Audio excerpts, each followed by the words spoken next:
और एक बात, इस आपातकाल के दौरान भारत के संविधान के प्रस्तावना में, प्रियम्बल में 2 शब्द जोड़े गए हैं। राय साहब, आप इस विषय के बारे में कभी बोलेंगे या लिखे तो मुझे मालूम नहीं है, देखता हूं। 2 शब्द जोड़े हैं। हम सब लोगों को मालूम है सेक्युलरिज्म और सोशलिज्म के, वो प्रस्तावना में नहीं थे, पहले प्रियम्बल में नहीं थे। उन 2 शब्दों को जोड़ा है।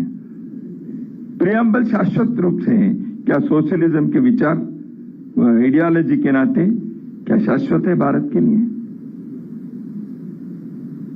सेक्युलरिज्म का शब्द भारत संविधान में नहीं था, प्रस्तावना में जोड़ा है।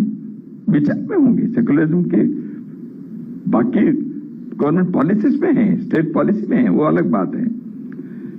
तो इन 2 शब्दों को प्रस्तावना में जोड़ा। बाद में इसको निकालने के प्रयत्न हुआ नहीं है, चर्चा हुई, दोनों प्रकार के आर्गुमेंट्स हुए। तो क्या वो रहनी चाहिए प्रस्तावना में, ये विचार होना चाहिए।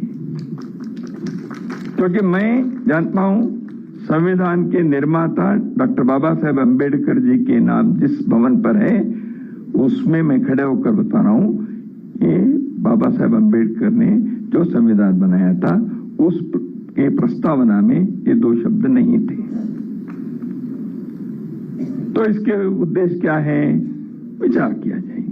इसलिए आप संविधान के बारे में चर्चा कहते ही बाबा साहेब अम्बेडकर जी के बारे में नहीं है, ऐसे विषय भी है ना, वो बाबा साहेब अम्बेडकर ने नहीं बनाए हैं। इमरजेंसी में जब देश के मौलिक अधिकार नहीं थे, देश के संसद नहीं था, न्यायांग पंगु बन गया था, उस समय आपने इसको जोड़ दिया। तो इसलिए ऐसे कई बातें आज भी समीक्षा करने के लिए हैं।